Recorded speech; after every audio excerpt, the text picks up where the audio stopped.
What's going on, Gorehounds? Welcome to another fantastic episode of the Gore Podcast. I'm your not so mean fluff master spree, Big Johnny D, bringing the shit show in. However, I don't bring the shit show in alone. For with me, as always, are my beloved horror brethren.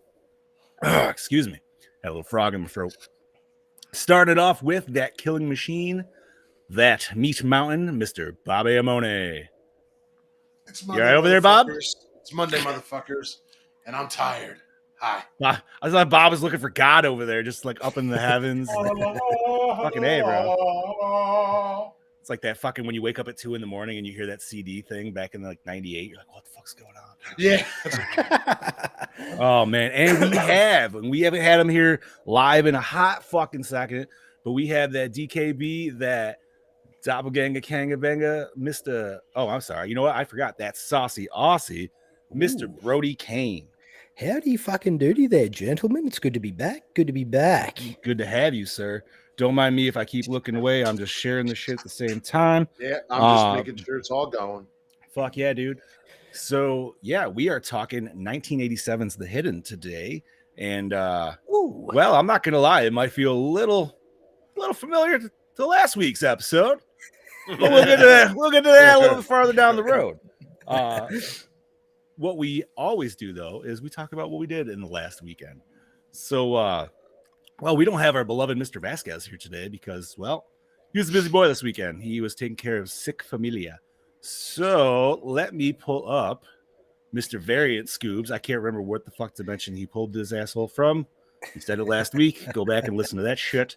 It was like 628 or something, or 687. I don't fuck. Whatever. Here we go. Scuba, what you got, buddy? Ladies and gentlemen, it is now time for your Thank you, Variant Scoob. Right in the balls as always. Fucking A, dude. Bob, how the hell you been, bud? I've been good. I had a good weekend. Spent it with my girlfriend and some good friends. Saturday was we went to lunch with her family at a little buffet down by them. We went to a farm with her sister and her nephew and all of them, which is basically just hung around. Shot some apples out of cannons and all kinds of shit like that. It was a fun time. Dude, they would explode on the fucking shield, and it was like, and it's like, I want one of those at home. What were the targets that you guys had to shoot at? Basically, they just set up like they set up poles, and they had like, you know, that metal roofing that you might see on some buildings sometimes, like maybe on like farms or something. That's what it was. They would set it up, and that's what your target was. And it would make this loud ping once it hit, and it would splatter all over the place. So we did that. And then that night we went and had dinner, and we went to a nice little local haunt for a nice little date night, me and my missus. It was a nice time. We went to Nightmare on Gravity Hill and saw another friend of mine, Mr. Marino Lupo. Hey, shout out. Who I don't see all the time, so it was wonderful to see him in his Michael getup. He looked fantastic. It's a great little haunt. It's Nightmare on Gravity Hill. It's wonderful. If you're in Jersey, go check it out. And then Sunday was football day. My girlfriend actually flew down to Texas. So no shit. She'll go see Scoobs. She's down there for work till Friday, so I went to my buddy's house and watched football with family and friends and all of that fun stuff. And then I head off today. I watched this movie. I did a couple things, and that was about it. I'm keeping it short and sweet. Brody, how the fuck are you doing from the land down under, my brother? I am doing fine, Mr. Bobby Boucher. I've actually maybe not. So might be telling a bit of porcupines there. I fucking come down with a bit of a chest infection this week, unfortunately. So if I do sound a bit nasally on the episode today, I do apologise. But yeah, it's just been something that I've been trying to get rid of for like a week or two, and it's just, you know, one step forward, 8 steps back. So it's a bit of a shit show at the moment. But yeah, I'm just trying to think, what have I done? Not much, really. I had a bit of a break there because I had, you know, some like a bit of a throat operation there for a bit. So I was pretty much out for like 3 to 4 weeks there. And then, yeah, got this fucking flu and... Damn, man, you just been fucking... Yeah, seriously. Yeah. Oh, dude, it's so shit because I think it's more so due to the weather change down here because I had the operation right in between like the change of the seasons here. Okay. So I think that's what's brought it on. And from what I've been hearing, like around town here, like the flu's just been going around, like pretty bad. So, and I normally get it. Not to sound ignorant as fuck, homie, but what season are you in right now? Spring. Oh, okay. Yeah, it's spring, isn't it? Yeah, fuck. So that would make sense. So you guys are, yeah. I'm dumb. All right. No. Because we're going into fall, so that would make sense. Yeah. Absolutely. Because like it's weird because I'll be talking to TJ sometimes, the boss man, and I'll be like, fucking, he's like, oh, it's so fucking hot here. I'm like, fucking, I'll trade you some of our weather, motherfucker. It's so fucking I'll fucking like, it's winter here, motherfucker. What the shit? Yeah, I'm like, god damn, dude, fuck. Enjoy it while it lasts. But yeah, not much else. I've just been buying bulk Blu-rays. Always trying to search for that underrated 80s gem that, you know, it's just so hidden, pretty much like this film to an extent. It was timed out so fucking perfect because this had come, I'm pretty sure, was it last week I was talking to you guys about? Yes. When you announced it. And then it actually rocked up on my doorstep after you, so. Fucking A, bro. That come. That's Blu-ray, right? Yeah, the Blu-ray version. So it's a premium collection from Warner Brothers. It's not, I mean, there's probably another Blu-ray out there that's better, but it's just sort of something I'd seen in Melbourne online and I had to get it. Like, there's not much really on the special features. Like, there's a commentary with the director and Tim Hunter, special effects, production footage, which goes for about 7 minutes. And it actually has a narration from Jack Shoulder talking about the practical effects. Nothing really special. Yeah. It comes with a couple of cards. I haven't opened them up. There's about 5 postcard things. Oh, okay. And then it comes with the poster as well. So yeah, other than that, though, it was pretty cool to get that. And it didn't cost too much either, which was really good. But watch that for like the fucking 20th time. It was good watch. So I'm quite familiar with this film. But other than that, not much else in my neck of the woods. So I've raved on a fucking fair bit here. So, Mr. Johnny D, how in the hell have you been? I have been quite well, sir. Thank you for asking. And I feel like you didn't rant enough because honestly, you haven't been on live forever. So that being said, though, I'm glad I'm sad actually that you're fucking sick again. Yeah, I'm glad you're feeling better, but what the fuck, bro? Fucking A, man, you rolled some wrong dice for sure.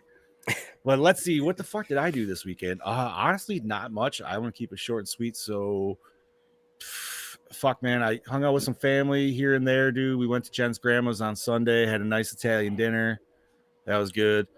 Let's see. All right, so obviously, like you guys know, but for any listeners, MK1 for the early release, motherfuckers. We've got the premium dropped on Thursday. So your boy's been playing that pretty fucking hardcore. Now I've been easing it. So I haven't, like, I went, this is what I always do, dude. This is like my MK tradition. I go in and I just scope out the menus, dude. I just go through everything. I'm just like, okay, and then I do one tower, basic tower, whatever's the shortest one. I'll pick my main dude, obviously Cage, my backup cam. Dude, Cage, Kano has been like my fucking combo, and I'm not even trying to be biased with our friendship on it. I'm just saying legit though, like, because they took out my boy's fucking projectiles. Well, Kano's got his laser and his cannonball, so I got 2 projectiles with Kano right fucking there on top of. Oh no, 3 because he's got his fucking knife throw. So true.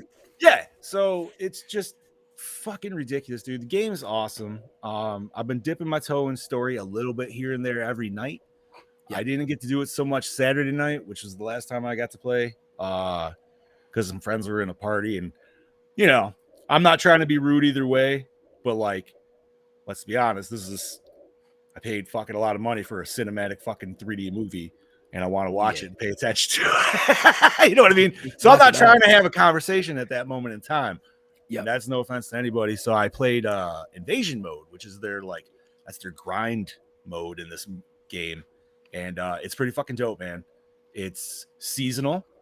It's a story per season, which is kind of cool. So this one is all based around a scorpion who's dimension hopping, just fucking wreaking havoc on every dimension because he's just infernal rage.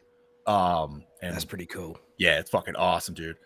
And yeah, so that's the one where you just like you play a little like map and you go to all these different battles, and every once in a while you'll find some fucking towers, and then they'll throw in some test your mites, which is fucking awesome because that shit's back. So I got fucking my nips got nice and hard when that first happened. And they also even throw in secret fights, bro. And I was like, fuck cool. Yeah, man, they brought that shit back. And online fights, well, it's it feels a little bare bones. Yep. If I'm going to compare it to 11, and I've seen a lot of people bitch online about it, but you got to remember, this shit technically comes out tomorrow, so it's not even really out yet, and it's day one. They're not going to have your whole fucking roster. They already gave you the 6 first characters already announced. There's some more that's leaked. I'm going to save that for nerd news today because I was like, it's crazy because it's not only nerd news for MK, but it's very fitting for the horror community. Bob already knows. I told him. Yes, I don't know if you know, Brody, but if you don't, even the better. So yeah, just been playing the fuck out of that, dude. And then, like I said, had a nice Italian dinner with the grandma yesterday, grandma-in-law, and then came home, took a fucking snooze because, dude, that pasta and amount of meatballs and fucking shit I ate put me into a little mini coma. So daddy took a fucking 2.5 hour nap. As it's supposed to. Right? Nice. Wife gave me shit. She's like, you're not going to game? You're going to lose all your time. I'm like, I can't, dude. I'm like, if I game, I can't watch the movie, and I need to watch the movie. So, yeah. If I can't nap and watch the movie. But no, I'm glad I took that little siesta because I needed it. Because when I woke up, I was well awake and ready to watch this movie, to which I'm ready to talk about right now. So do it. Fucking A. And that is 1987's The Hidden. This is actually Brody's pick. So thank you for that, Brody. You got show notes, homie? I do. Cool. Yes, give me that plot fucking rundown, homie. Rightio. Where are we? So an alien parasite with the ability to possess human bodies go on a violent crime spree in LA, committing dozens of murders and robberies. In pursuit of the extraterrestrial criminal is an FBI agent and the local officer investigating the rash of violence. As they close on the vicious intruder, the city faces a brutal threat like no other it has ever encountered. Ooh. What else you got, buddy? I think you got a couple more.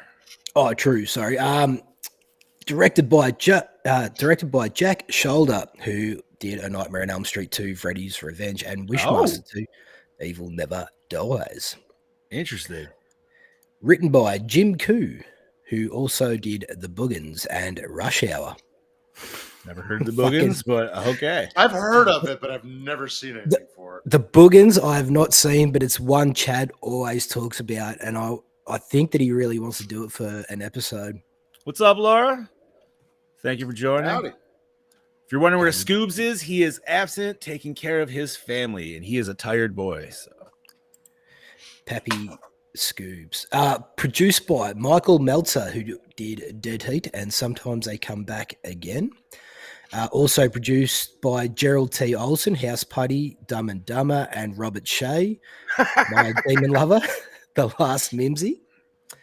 What a list of fucking movies right there, man. Seriously. Oh, fuck yeah. A bit of a mix and match. Right? Like, holy shit.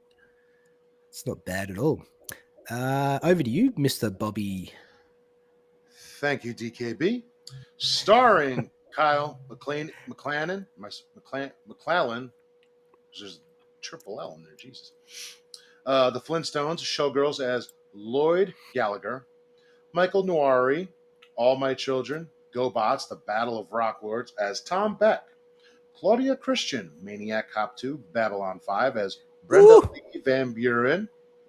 Clarence Felder, Ruthless People, A Nightmare on Elm Street 5, The Dream Child as Lieutenant John Masterson. Clue Gluger, Return of the Living Dead, Feast as Lieutenant Ed Flynn. Ed O. Ross, Lethal Weapon, Dick Tracy as Cliff Willis, William Boyette, When a Stranger Calls, Strays as Jonathan Miller, Richard Brooks, Shocker, The Crow, City of Angels, as Sanchez. Sorry, Yeah, Right, Bob. Bob. had a little reaction there. Yeah, had a little something in there. Catherine Cannon, Father Murphy, Beverly Hills 90210 as Barbara Beck. Larry Cedar, the Ginger Dead Man. Now that was a wonderful movie. The Crazies as Brem. John McCann, Scarface, Skin Deep as Senator Holt. And Chris Mulkey, Dreamscape, Cloverfield as Jack DeVries. Close enough. Total body count. We don't have a number, but that's okay. We'll figure it out. All right. John, care to take over? Sure, I'll take over the Chad Daddy spot. And Laura, we will look at that after the show. And thank you for that. Okay, so music by Michael Convertino. Sorry. Yep. Apologize if I fucked that up. From Bull Durham and the Santa Claus. That's right. Tim Allen's the Santa Claus. Cinematography from Jacques Haken. Wow, I have no idea. Nightmare on Elm Street 2, Freddy's Revenge, and Shocker. I like Shocker, dude. It's a fun one. Shocker was a fun one. Absolutely. Edited by Michael N. Kuhn. Night of the Creeps and Spawn. Effects and makeup, Greg Landerer. Halloween 5, The Revenge of Michael Myers, and Orgasmo. Yeah! Fucking Orgasmo shout out, dude. Thank you, Chad Daddy. You make me so hot now. Oh my god. Yeah, man.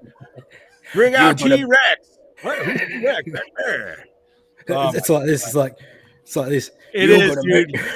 You're gonna make me come. I'm gonna kick your butt. All right, dude, man. Fucking, oh my god, what's his name's role in it as the photographer there? Fucking Geddy Lee. But he's like, I don't want to sound queer or nothing. I kind of want to make love to you right now. I don't want to sound queer enough. Like, it's the best lead up to that shit at the end, dude. Oh fuck, where the hell was I? All right. Distributed by New Line Cinema. Runtime of 97 minutos. MPAA rating of R. Budget 5 million. Grossed 9.7 million. Right. Not a huge success. No. So, boys, let's discuss this. This is my first take of this movie. Same for me. This was a first for me. And I'm going to say what me and John said right when we were just talking before. It was not boring. We were not bored. I was not bored 1 second of this movie. No. It's this was a movie where it's like a Ferrari moving at 100 miles an hour.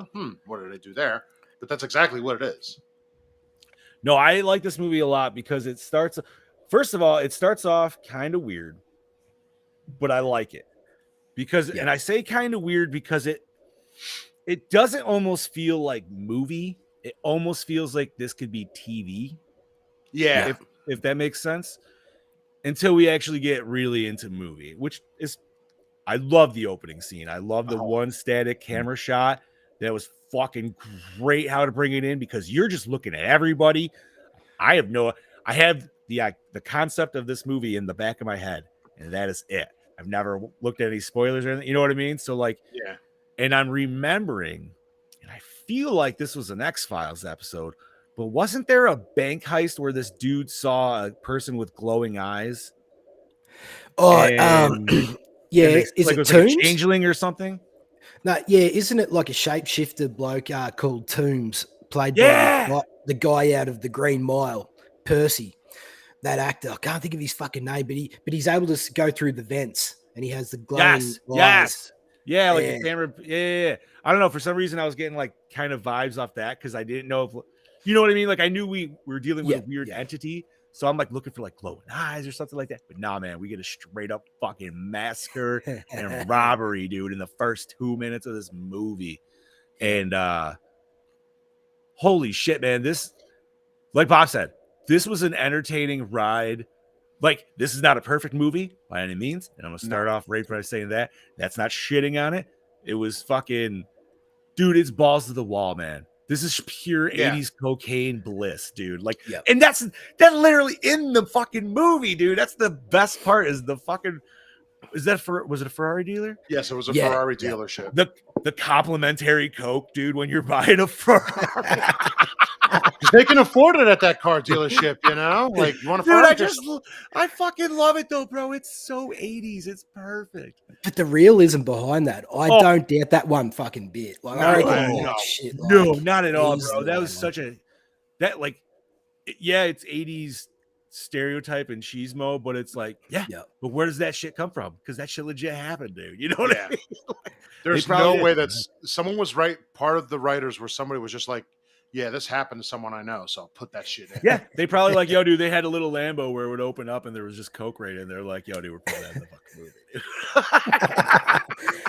fucking movie. But you're right. When somebody's blowing that kind of money at that time period. I wonder if that was Mick's little idea, being the production designer on this. Maybe. I mean, just kind of going with like the theme, obviously, because like they laid it out there that he was into, you know, Ferraris and shit. Yeah. So, but I gotta say, man, with this whole movie, not only when I'm saying balls to the wall, dude, and it's not just like action in the beginning, man, it's soundtrack, dude. Music in this movie is fucking fantastic, dude. The song in the Ferrari alone, I'm like, right in the beginning, dude, where he's just driving straight faced the whole time, like. But the whole time, though, I'm just like, that's a boxer. That car will just shred to pieces if it actually did half that shit in real life.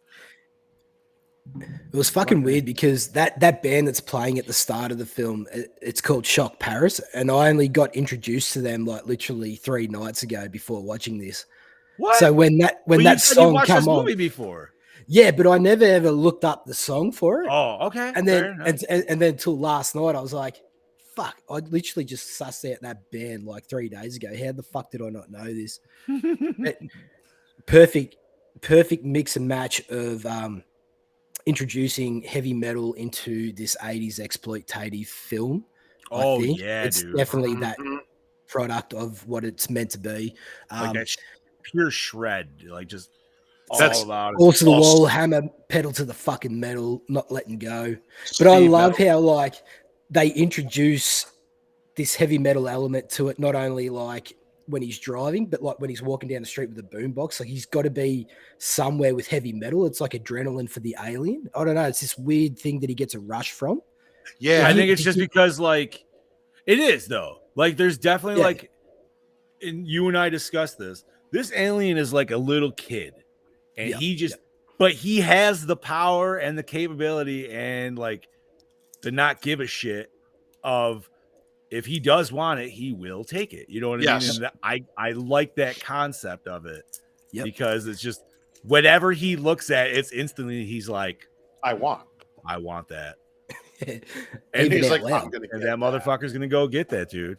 The best though is when he saw that one girl when he first stole the car, and then he came up to the other girls and was just like flagging over. They were just like, "Fuck off!" And like he thought that was gonna work, and he was ready to pull out the gun and kill him. I didn't know he did pull the gun out, dude. They just were far enough away, like I don't even know if he had it reloaded anyways or not. But oh my god, no, this movie's okay. So let's hit the big like elephant in the room that we know. This movie and Jason Goes to Hell is a very similar concept. Yes. And if you didn't happen to watch this movie, let me just say it's a host. It's a parasite that needs a host that transfers throughout the different hosts throughout the movie. Yeah. So it's jumping vessel to vessel, and it's a it's kind of hide and seek kind of a, I would say. Obviously, this one is played way less for horror than Friday 9. Yes. But still we still get some body horror. Yep. We're still getting I mean, just because it's not played as horror, there's a lot of people that get murked in this fucking movie, man. Oh god. It's a fucking brutal movie, and they're dealing with some pretty strong themes. Like cop killing is definitely like probably the biggest thing in this film. And it's like I said, it's definitely the way it's played. It's a little, it's serious, but you know what I mean. It's not as like, it's a bit of tongue in cheek. Like it doesn't take itself too serious. Yeah. Like right. It knows what it is, and I feel like obviously like the score or the soundtrack definitely help alleviate it from that tone a little bit to where it's like, oh man, dude, if you change the music in this and play it for straight horror, you could do that. You could easily do that. Shit, man. If you just talk about what our first, what do we want to say? Our host that we get in the beginning with the bank robbery. Yeah. When we get his laundry list of what the fuck he did, in bro, 2 that's weeks. That's a horror movie right there. He butchered 2 kids and shit, right? Like with a knife and stuff. So like he's already doing serial killer-esque shit.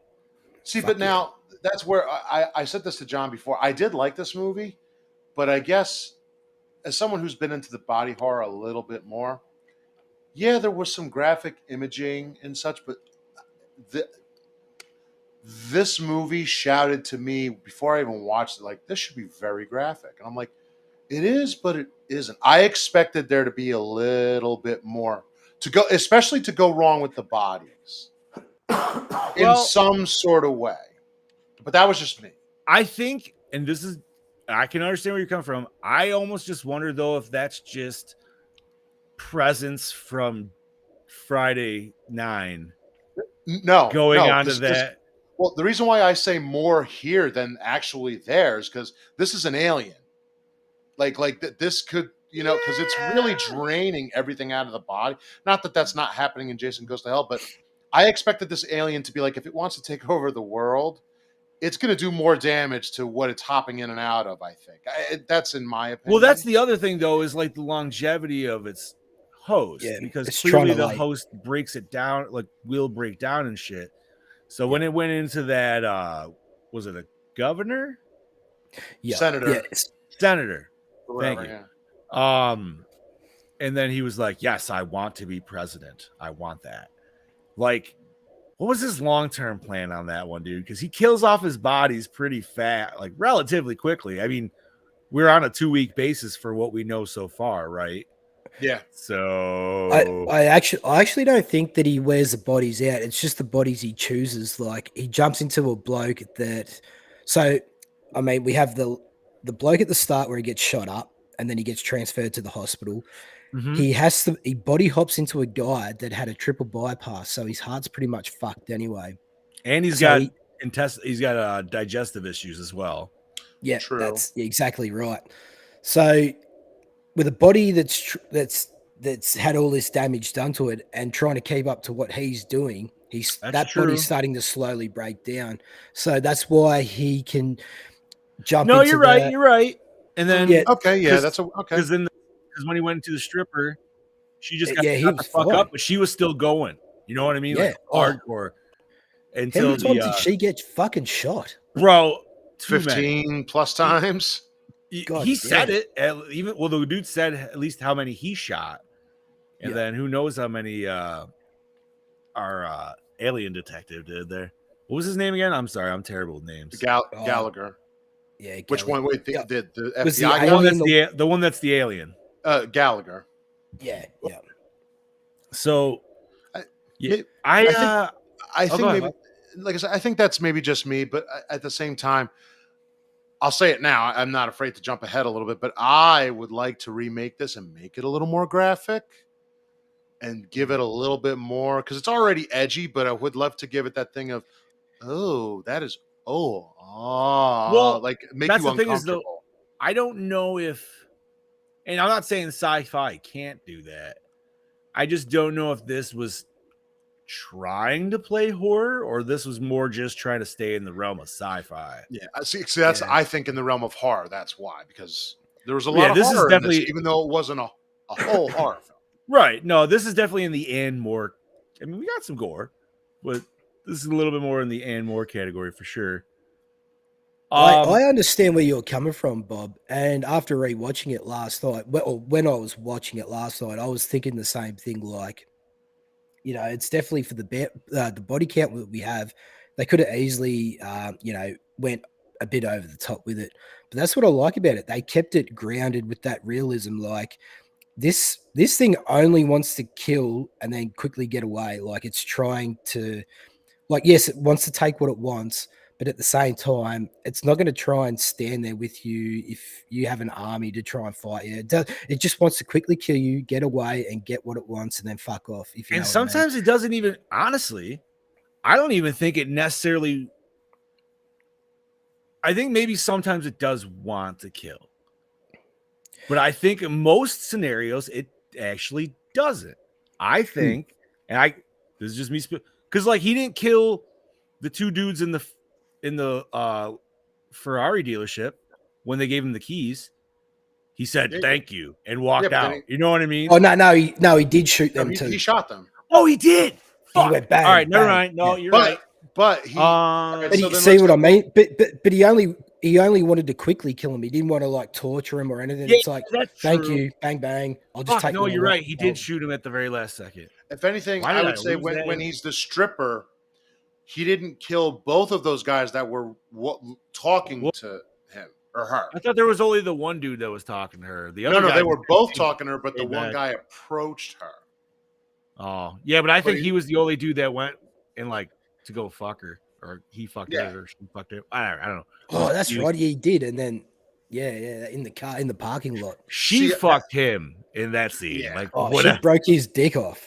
Fuck. Literally. But now see real quick. That's where for me the horror comes in. Like that could have been that could have been a really terrifying scene if you got into the car and wherever it could have went from there. That's what I mean. Like, I'm not saying again that this movie was great, but I'm like, I mean, personally, I haven't seen a good scrotal rip since fucking VHS. So you know what I mean? Maybe it's I'm always looking for a terrifying part. Yeah. I'm like, everybody, especially in the 80s, like, look, everybody's been in a car. You're having sex with a beautiful girl, whatever it is. That scene could have terrified a lot of people in a wrong way. Oh yeah, dude. So I do want to talk about one scene that, I mean, we talked about a lot of like body horror and stuff, but man, that first scene in the hospital, like the first transfer scene, is fucking awesome looking and disgusting. I actually like, it made me feel a certain way when I saw that. I was like, dude, like that just I don't want to. I was like, I wouldn't want to touch that, dude. Like that just looks gross. When I saw it come out, the first thing I thought was that is one big fucking loogie. Well, when I seen this on the back of the Australian VHS cover, they had that shot of the guy's face and they had the legs prying out, but you couldn't see the face of the alien. So I'm like, oh my God, there's a fucking tarantula in his mouth. What the fuck is this? Because they don't show the alien obviously on the yeah. Well, you don't want to give it away.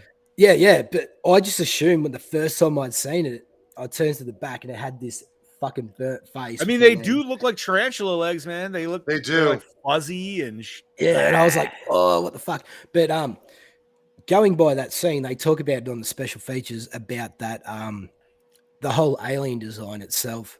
They wanted it to be like this black fluid-esque type looking alien. So they wanted Venom. Essentially, like, you could say that. Yeah, they like a symbiosis type alien. That's what it sounds like to me. But the alien in this, like, I'm not gonna. This thing is gross. It's gross, but I just thought didn't look too good. It looked you didn't like it? I didn't mind it because when it's like, all right, so I'm sort of jumping ahead here, but when they're talking to each other in the prison. The jail scene where they're sort of talking to each other, and they're like, peace, Danny Trejo. Yeah, Danny Trejo. Yeah, something like that scene. They sort of go back and forth with each other about like, oh, you know, back on our planet we could rule and we could do this. I'm like, a planet of fucking what? Like water. You look like a fluid substance. Like, how could you dominate a species? Like, you look like a fucking condom full of water. Like it just like, I don't know, just going back to trying to think like how this fucking shitty looking design of an alien could take over a fucking planet. Well, like, I mean, like back on their planet. Was it their planet or was it the other planet that they came from? Because it sounds like they've been planet hopping and they've been chasing each other. or like Yeah. one dude's been chasing the other. Yeah, but it's Because they said the last planet they were like a bunch of shitbags, pretty much. Like they all like that whole like species and everything sucked. But they said like the human race was like he liked it and it felt powerful and whatever. Because he what did he said? They're clueless that we're here. But that leads to, I mean, like if you were thought about their home planet, like maybe they are some weird like, you know, they were some aquatic life and then, but they're still parasitic, so they jumped to bigger creatures there. Did what they had to do, and then were able to like planet hop after the fact. I don't, you know what I mean? Like, yeah, I just don't. I think it's the whole design. It's just not intimidating to me. I just don't understand how this octopus tentacle looking creature could take over a planet like back on that. You know, like I don't know. I need a little bit more about like how it can operate outside the human body. I said. I don't think it would be able to. I think it whatever is on said planet, it's going to infect the host, right? So it wants to infect whatever the leader of said world, or you know. So if it was like Dark Side, this thing would want to infect Dark Side to take over Apocalypse. I said the same thing. I wanted a little more like, so what is exactly. I know it's like take over the world, but I'm like, so where did this first of all just start? Like, how did it get here? That would have been a nice little just thing to see, a quick one. There is a sequel. I have not seen it. Really? But yeah, but I think I might suss it out today. I mean, I don't know if it'll have the answers for me. But yeah, like, and also watching them special features too, they actually had like a bit of a painting of what they were going to originally go with, which was a bit more menacing alien type thing. It sort of looked the same, but it actually had legs and it was about 6 feet tall type thing, which probably would have made a little bit more sense to me. But how do you get that body hopping element about it, you know? Well, real quick, now that we're talking about that, I honestly feel that the one you just mentioned, there's a 6-foot version of this creature. I feel that this is a smaller version that is able to go around and do the damage of a bigger creature, but it's a little more lethal. Maybe it's able to slip in and out and do its thing. What if it? It's like it's almost like its own mech suit. Yeah, so like it could form into, like, say if it's outside the body, it could actually form into a bigger creature. Is that what you're saying? Yeah, but since it's here to take over the planet, it's staying that size. Maybe that's a thing. And then maybe once it gets to the president or whatever, then it's like it can fully form and it can go from there. Goes full Eddie Brock on the president. Absolutely. I don't know, man. I feel like I kind of like it. I like the sneak attack, dude, like approach that it's just going to take it out from the inside, dude. Like it doesn't have to be. Listen, I do love my giant monsters that we have to fight and everything like that for sure. But this one's more just like, this is actually a sentient creature that's not like the Thing or anything. Like, you know what I mean? Where it's like, it's this just thing the actually title has of the movie. Yeah, they're hidden. It has. Yards. It has its actual weird desires. You know what I mean? It has a personality. Yep. Yeah. So it's and exactly like you were saying earlier, I like how it's absorbing all this like adrenaline rush that we get from these certain things as well, like the heavy metal music, like the sex, whatever it is. It's absorbing all this through its human host, and it's just having like this first experience of everything. That's it's like a fucking rush. And that's what I would like. Maybe that's what okay. So like, let's say you reboot this bitch or redo it, whatever. Fucking, maybe you have a part where like somebody gets their head shot open, right? But obviously it wouldn't be like fully in the head. But maybe you would see like it eat an adrenal gland, so we would know a little bit more. Like it's addicted to this fucking adrenaline, dude, and that's what the fucking rush is. I mean, we kind of get it, but I don't know. I'm just saying, like, you could add maybe a little bit more body horror element with that. Okay, so all right, so then actually, I got a quick on the like if we were to reboot this. So this thing gets off on the adrenaline on these things we do, right? Mm-hmm. What if they're now reboot this? Say how many did it like possess what 4 or 5 people in this movie, and a dog. Yeah, and the dog, bro. Yeah, exactly. So, all right, here's my thing. Think that's of like the worst case of worms you could ever get from a dog. Oh, that's horrible. But here, take this real quick. So get 4 things to give you joy: driving fast in a car, sex, fucking, I don't know, say stealing or killing. Let's say those are the 4 things that just some sick people, especially the last one, gets them adrenaline. Every time it possesses someone who has one of those things that gives them adrenaline, that's the adrenaline that they go for. Like this one loves sex so much, so now this thing possesses them. It just goes around, and that's how people die on that one. This guy wants to drive fast cars. He's literally killing people in car crashes all over the place. Like that would have been a little more interesting. Like each adrenaline rush that someone has that gets them going, and that's what the alien uses. Yeah. So essentially, you're saying like, if it was like a murder mystery case in this remake that they're trying to look for this guy would only do things that would like give him adrenaline, like right, that would get racing, him off. car racing. Yeah, essentially. Yeah, like right. Yeah. Like, yeah. And it's like, why is this all connecting? It's like, well, it's not. It's feeding off what it wants. Bro, could you imagine if you did this like and still kept it in 80s or whatever, but like did it? Where was this? This wasn't Los Angeles. Okay. Yeah. Okay, so still would work, but like I wanted to. Like it's nice that he saw the girl and he tried that, but like I'd almost want him to get like turned on by like, yeah, he went into the titty bar, but it'd be funny if he went to like a porn place or something first. You know what I mean? Like just, yeah, dude, and just saw that, and then like that's when he was just like, yo, he's like, I need to fuck. You know what I mean? Like, do you know what would have even been better? After he shot those 2 guys, walked over to that car, crammed a bunch of cocaine in his nose, and then see how he'd go. Oh, yeah, but like, what if that was okay? So then that's how you make it more of a comedy: is you make him do the cocaine, but then you realize the cocaine hurts him. Yeah. So now you have to kill him with cocaine, dude, and that's how you make it an 80s horror comedy. Like The Faculty when they do the pens with the drugs. Yeah. Oh my god. Dude, oh my god. Oh, okay. I guess like that would be kind of ripping because I was gonna be like, well, if you were just high on cocaine, then it couldn't infect you. But then that's literally that. Never mind. Fuck. You know what, man? Faculty's a good one.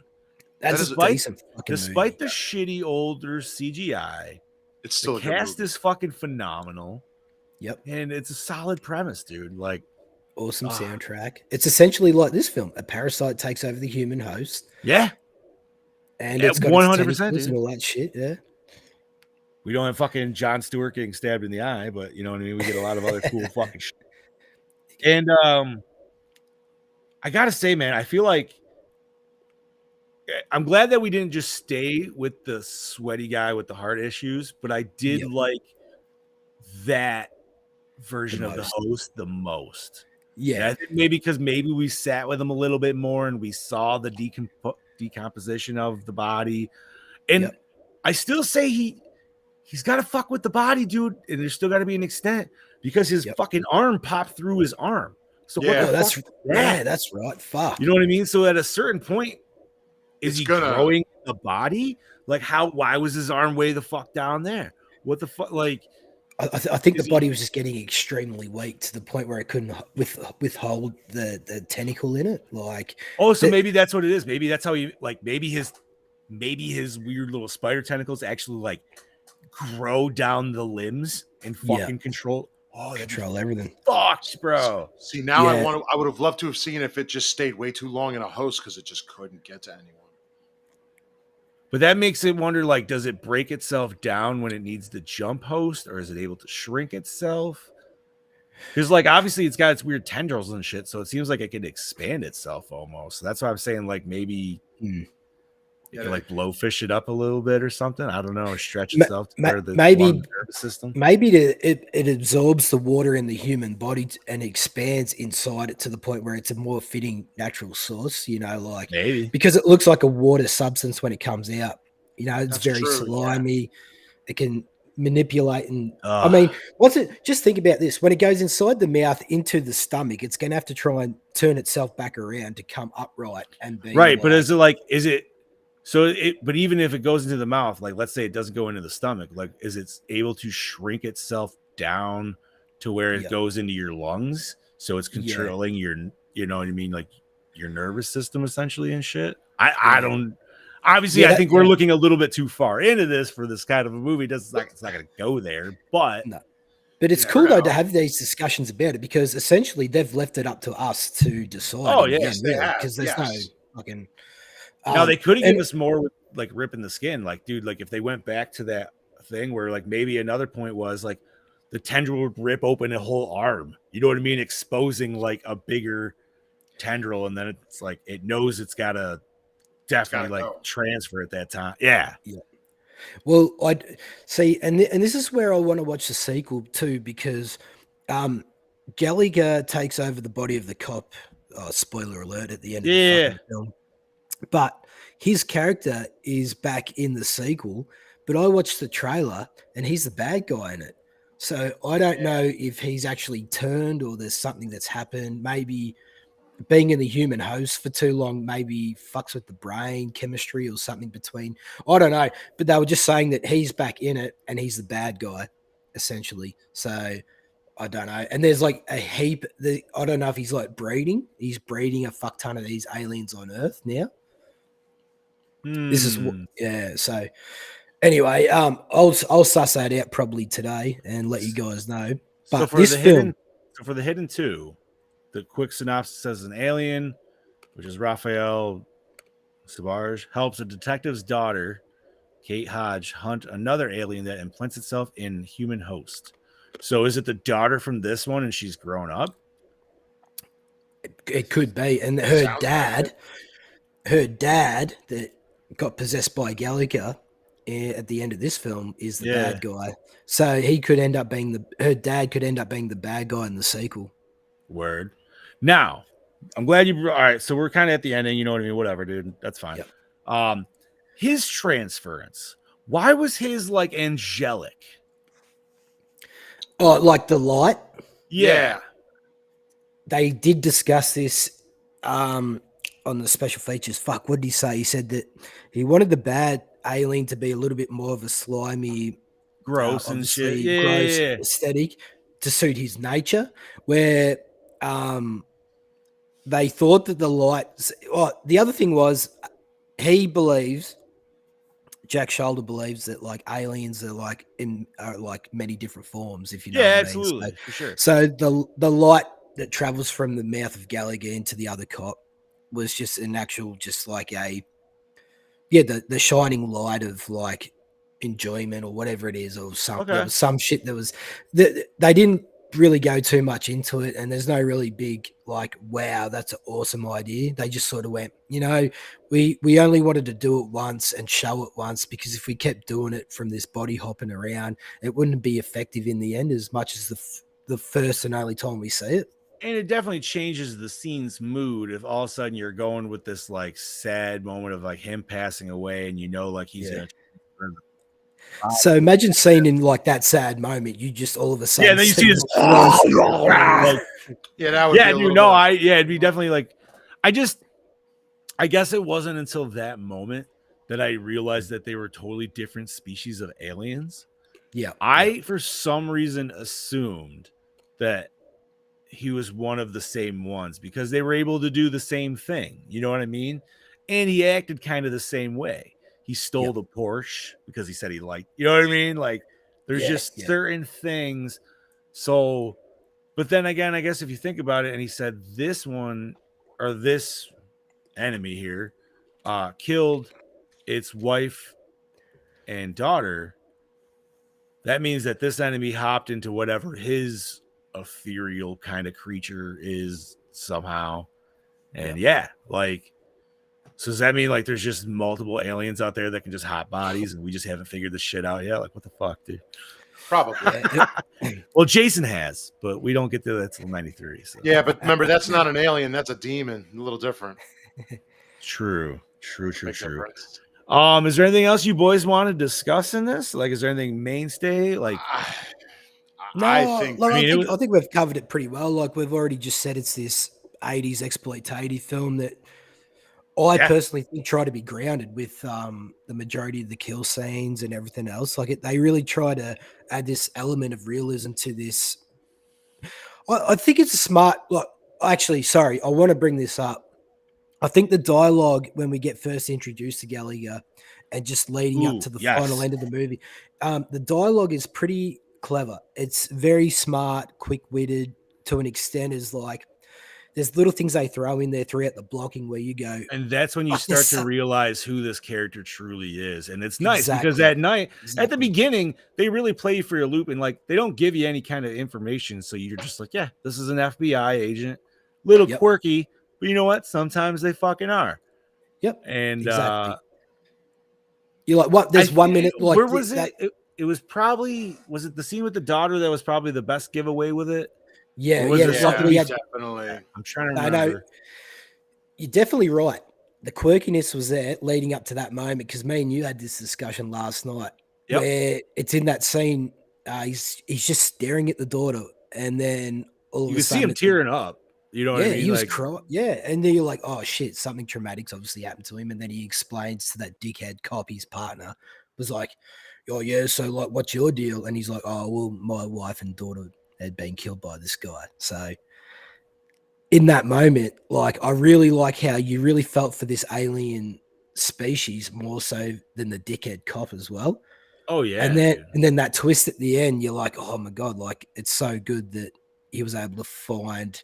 I mean, it's weird, but it's so good in the end that he's able to actually appreciate. It's sad, but it's also like it's also a good wrap up because you're just like, okay, well, as sad as it is, like this girl's still going to have a father, and this guy gets to have a daughter again, and hopefully he's right with the world. Do you think that she was able to see that that's not her dad? Yeah, 100%, because he already called it. And he said she's a special one because she knew something was weird with him in the bedroom. Yeah. And she never wanted. That's why she didn't really say goodnight right away. And I think she still knew. I think she still knew about the dad, but I think it was more of like her kind of just. She knew, but it's something that she could accept, maybe, or it was just like, this is what I just thought of something fucked up. Like, imagine that if that alien had a body jumped into like a past lover of hers and knocked her up, and then it's actually the cop's stepdaughter, and then it's actually the alien's real daughter, and he's able to see that it's actually his daughter, and there's something special about her. She's like half alien, half fucking human. Something really. Do you think if he? Now this is getting super fucking like what if, but like if he was taking over host and he did have sex and impregnated, would that DNA? You know what I mean? Like, because I don't know if he's like DNA level deep, or if he's literally just puppeteering these people. You know what I mean? Like, I don't know. Like, he might have a little stem that goes down there to to raise the bar, let's just say, and that's one and impregnate him that way. That'd be pretty fucking. I don't know. I think we might find out in the sequel here, to be honest, because there's because you know what, these aliens. I mean, The Hidden 2 came out in 1993. In 90, horror it's something way out there. Yeah, so it could be, man. Maybe they were just like, yo, fuck this. We're going schlocky as fuck. So yeah, no, his progress as a character throughout the movie is great because, like I said, man, the first like quarter of it, you definitely like you think the dude's weird, but you don't necessarily think he's an alien at that point. You just think it's an FBI agent going like whatever. Well, you just are like, yo, man, this is some Mulder type dude because he's just chasing fucking aliens. So he's just naturally kind of weird because, you know, if that's his fucking part of the bureau, okay, I get it. Yeah. But yeah, the little hints along the road that we get are very nice to suss that character out. Absolutely. I think other than that, man, If you guys haven't seen it at this point, go see it. I know we jump around a lot. That's the show. Listen, there are no spoilers here. It's 1987. We're past that point. For real. Yeah. And it's funny to watch this right after watching Jason Goes to Hell and never having watched this. Yeah. Because you're just like,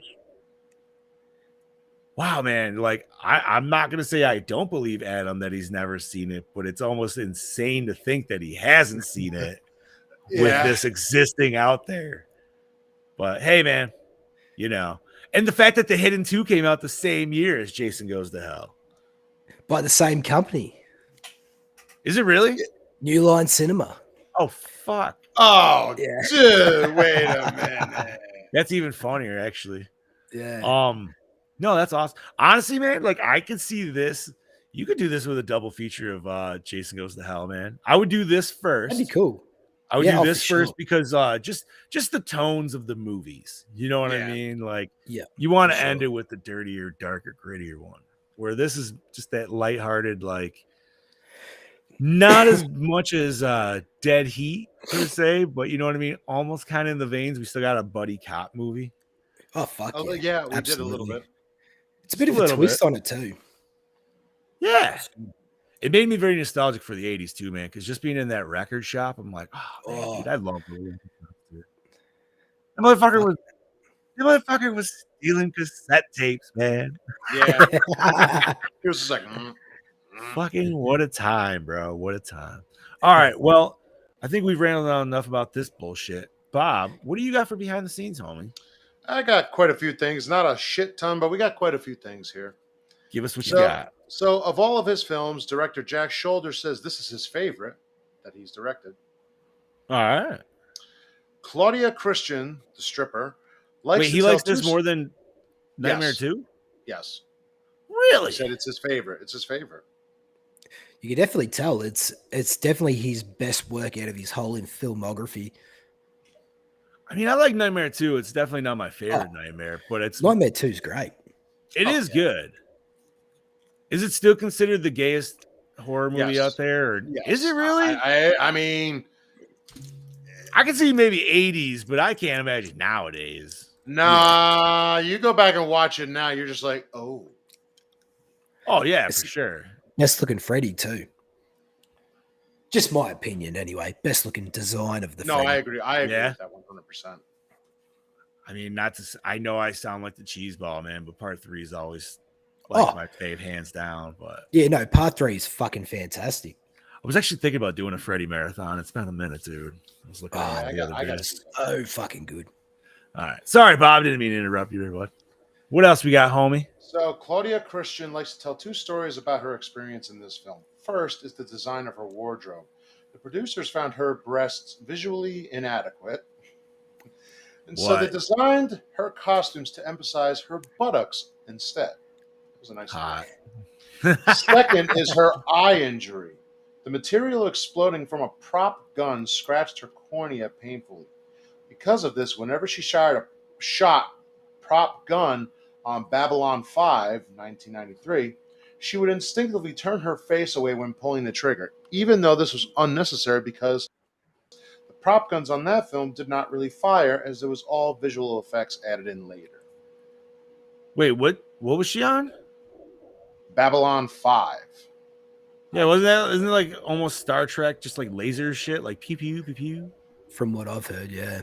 You know what I noticed is we don't have our normal guys in here, man. I was just looking at that then. I was like, I was saying, that's why I did a test from YouTube just to make sure. I was like, are we fucking still alive, dude? Like, I don't think we've gotten booted from anything. So I just wanted to make sure. Maybe it's just a quiet night and everybody's doing some shit. That's maybe no one's seen The Hidden like Adam. What's that? Maybe no one has seen The Hidden. Maybe. Yeah, but I don't know, man. I thought Gene said he's watched it, dude. I thought he was saying last week he watched this. That's how I'm just surprised. Like, Gene's not in here and fucking Rich and what? That's all good. Show must go on. So absolutely. All right, we got quite a bit, so let's get it through. Michael Nior, however you pronounce his name, turned down the role of Martin Riggs in Lethal Weapon in 1987. which was made the same year as this film set in Los Angeles. It was also a buddy cop film like this. The role went to Mel Gibson. Yeah, my boy. Mad Mel. Nice. So for this one, for the Twin Peaks people, Jay? Kyle MacLachlan and Chris Mulkey later started in Twin Peaks, 1990. Which one was Chris? Jack DeVries, right? Oh, yep. Oh, the first host there. Yeah. All right. What else we got, Bob? All right, 3 years after Kyle MacLachlan starred and originated his signature role as another youthful FBI agent, Dale Cooper, on Twin Peaks 1990.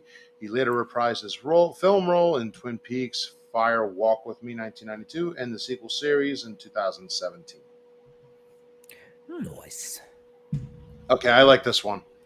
Mel Gibson, Harrison Ford, Kurt Russell, Christopher Lambert, Michael Keaton, Richard Dreyfuss, Ron Perlman, Michael Biehn, Dennis Quaid, Arnold Schwarzenegger, and Sylvester Stallone, just to name a few off of this list, were all considered to play Tom Beck. Damn. Jesus Christmas. There's a lot more people here, but I just kind of wanted to pick them out because it's a lot of names like Tommy Lee Jones, list, dude. Tommy Lee Jones, Gary Busey, Jeff Bridges, Gary Busey in this film. Fuck. Dennis Quaid. Like, there's a lot. Dude, they just went down like the list of like every big 80s name, essentially. Pretty much. Oh, dude. Imagine if Gary Busey was in this fucking film. As what character again? As Tom Beck, the cop. The Okay. Yeah. I would have had him as the bad guy. Oh, Busey? Busey, I would have had as the heart attack victim from the hospital. That version of the bad. Or maybe the police chief. Yeah. Ooh, that would have been even better. Busey as the police chief? Yeah. All right. Busey. Well, what could have been? Yeah. Okay. A little somber one here, but I like to point it out because he was in this. Cast members Clue, Gallagher, and Ted White both passed away in 2022. Yeah. Good old Ted White. Ted White was 57, I think, by the time this movie came around. And I don't know about you guys, but I saw that man in the one scene hauling ass, and I'm like, at 57, that motherfucker's moving. I didn't realize he was that in made this me film scared until last night, and I sent it to John. I was like, there's fucking Jason Part 4. I forgot his name. It was Ted White. But yeah, so many cameos in this fucking movie. And that was the weird part is, and I'm sad to admit that I didn't recognize him right away until Brody sent me that. And I was like, I was staring really hard at that dude during that scene, but I couldn't figure out why I was so focused on him. And that'd be why. Because I'm like, I did recognize him. Okay, so here is how they did certain things. The transfer of the alien from DeVries into Jonathan Miller was accomplished by stop-motion photography. During the stops, stagehands would work at stuffing the creature model into the mock head. William Boyett, upon seeing the alien going into his mouth, was so disgusted he refused to watch and actually left the room. Bitch. I would totally watch that shit. But fuck yeah, dude. Fucking A. So the original ending had the alien disguised as the senator getting away. Interesting. A little Invasion of the Body Snatcher style, huh? I would have liked to. That would have been interesting to honestly. Yeah, because then that would have definitely led to a needed and wanted sequel. Yeah, I agree. It's funny because the tagline when it first came out, like a lot of reviewers around America were saying it's basically Invasion of the Body Snatchers meets RoboCop. Okay. Yeah. I kind of see that a little bit. Yeah.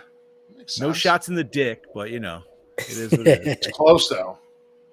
Oh, here we go. So we were touching on this a little bit, but although Gallagher and his quarry inhabit human bodies, they do seem to have different abilities and limitations.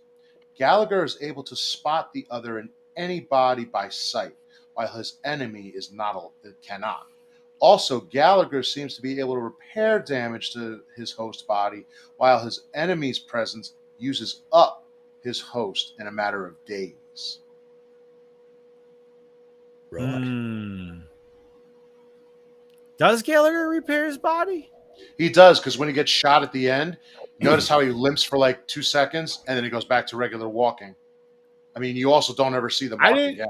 I didn't Fuck, I didn't necessarily take it as the repair the body. I just took it as they were like they were both Terminator like when the stripper was getting shot. You know what I mean? So like it really didn't affect him. It's like True, a video game. But when Gallagher gets shot, he reacts like, "Ooh, that does hurt," kind of. Actually, yes, he does. In that, when they're running away from the police chief, he gets shot in the Achilles, and then he looks down and he's like, "Ooh." Right. Yeah, exactly. So it's like, okay, so he can feel it. The enemy can take more hits, though. I probably would think at that point. Maybe he just doesn't give a shit. You know what I mean? Like that too.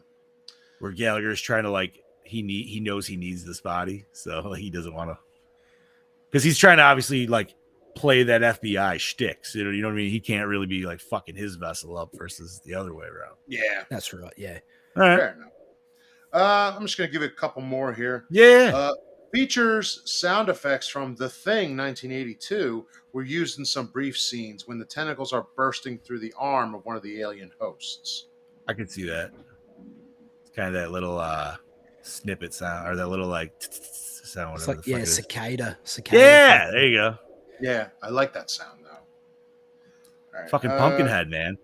Oh, Pumpkinhead. Yeah. Oh, fucking oath.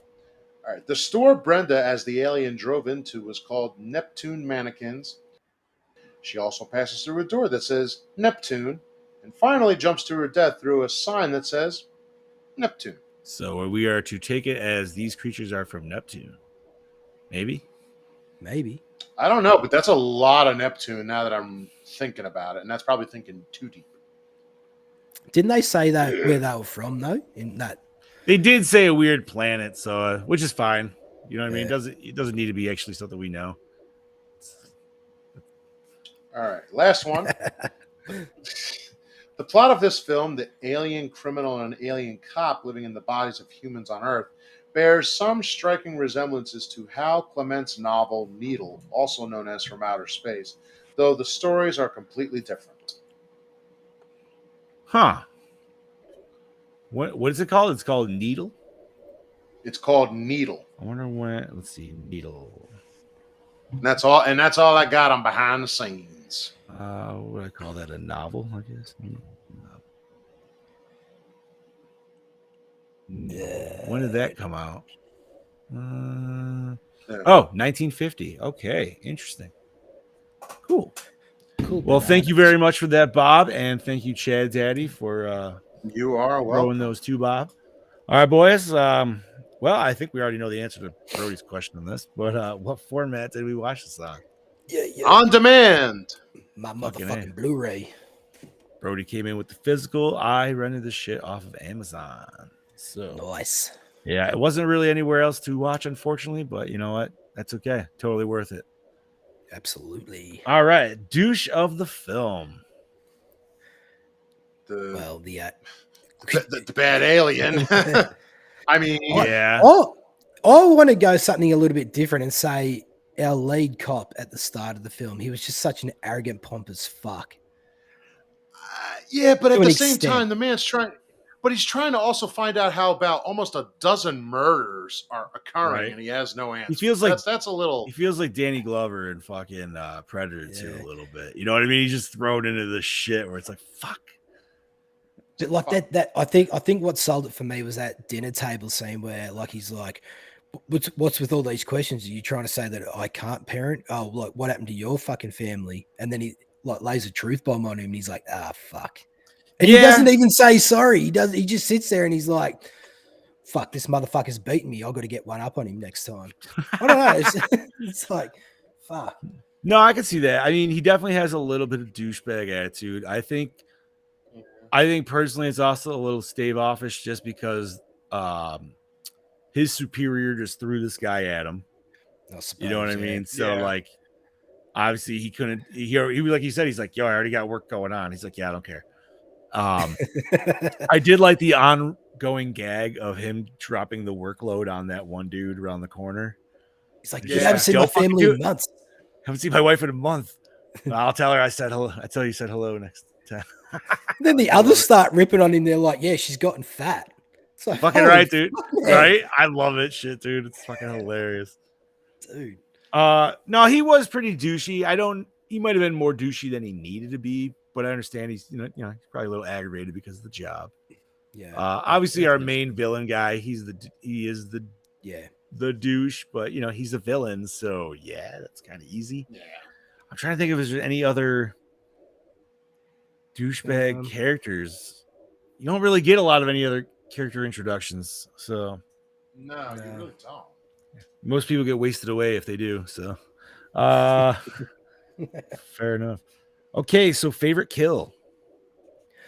Ooh, goddamn. I honestly love the car chase scene. So technically, that guy's dead, even though he dies when he gets rid of the thing. But just we talking about right in the beginning? Yeah. It was a good chase scene, dude. And that's one thing I was thinking about while watching it is you don't get that a lot of times in movies anymore. No. Like that good I would say 80s car chase the first hidden guy, his death. Okay. Yeah. I was gonna say the police chief when he gets shot in the head. When he comes around the corner, he's like with the bazooka and he's like, bye. And they shoot him in the head and then he blows a hole through. That shit was fucking hilarious. I pissed myself fucking laughing. Oh my God. But he didn't die. He died later, but that's only because he transferred body because he got away. I'm gonna say I liked the death of, well, I'm assuming that they died. The two guys walking the glass window across the road. Oh my God, we never even brought that up. Yeah. And that motherfucker just gets wasted. He got fucking nailed. I'm gonna agree with that because A, it was fucking hilarious, and B, that is such an old school studio lot like stereotype of just two dudes walking a pane of glass. Wide as across a highway by any means. Park on the other side, you fucking idiot. Yeah, dude, like where the fuck were they even walking this sheet of glass to? Dude, I do glazing for a living. Well, I did, and there is no way you would park on the opposite side of the road to the window. It's just heavy as fuck, dude. It's heavy as fuck. You want to know why they parked on the other side? Because they said it's fucking Monday morning. I said I really just don't give a fuck. It's gonna look cool on camera, guys. So isn't that like on UHF or something like that, where they're just like, all right, it's 8:45, we got to keep going across the lot here. There's like some movie where there's these two dudes doing that, and like that's just their job.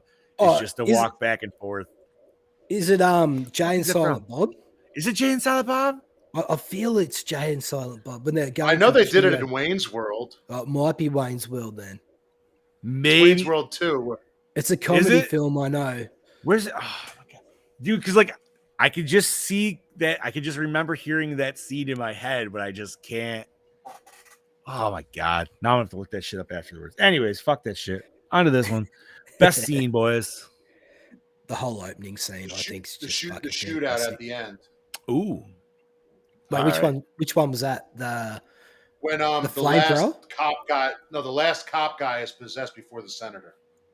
Oh, true. Yeah, right. So he looked the scariest, and he took a lot of fucking hits.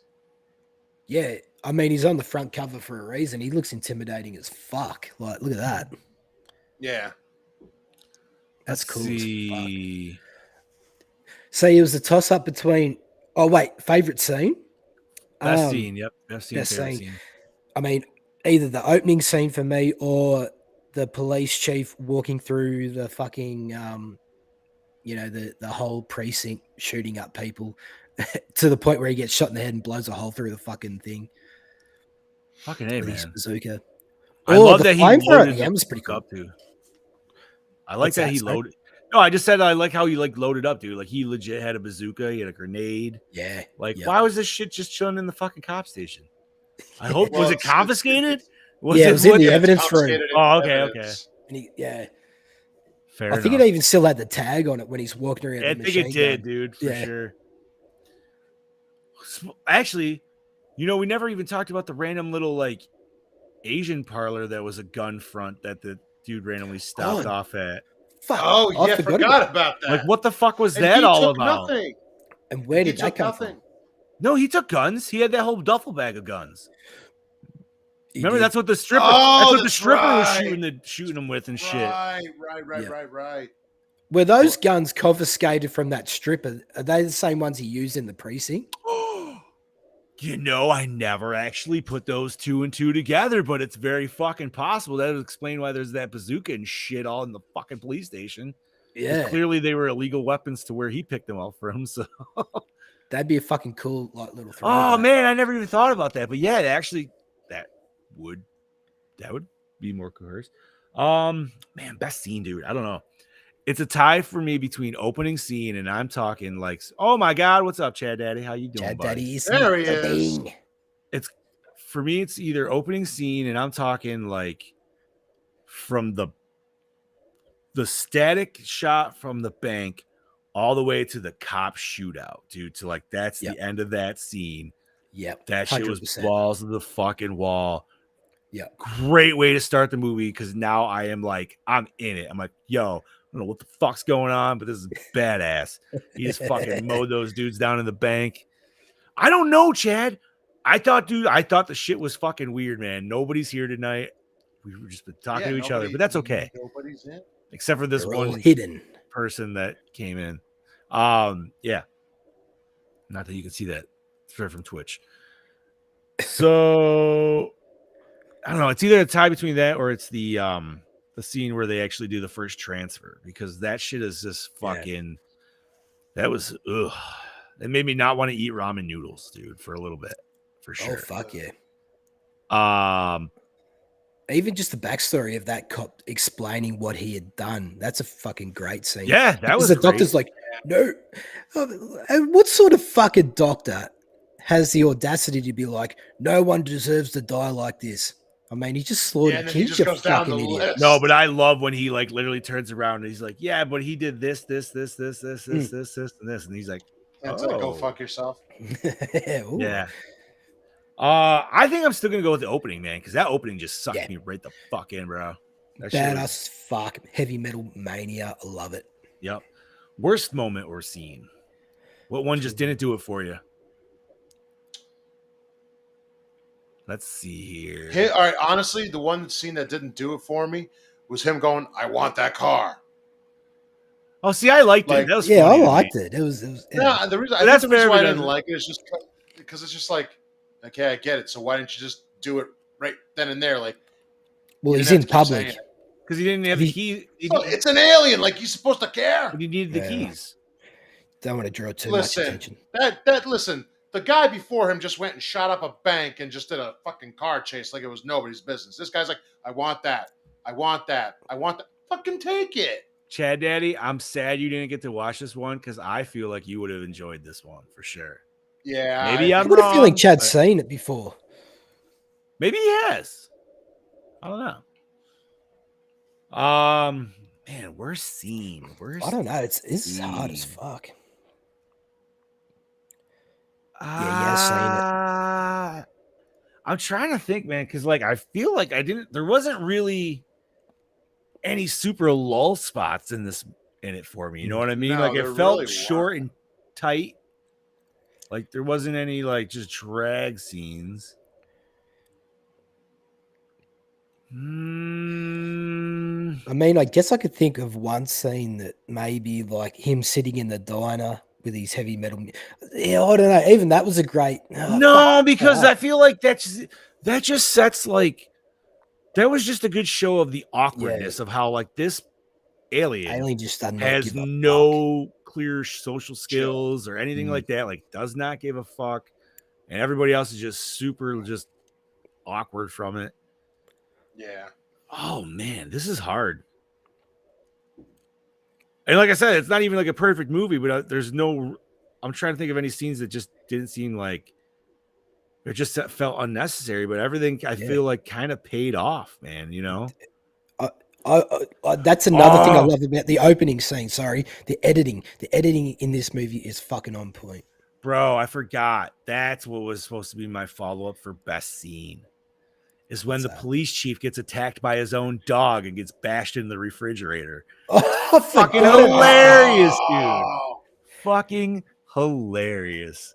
As great as that scene is, that'd be probably my weakest in this film. That's fine.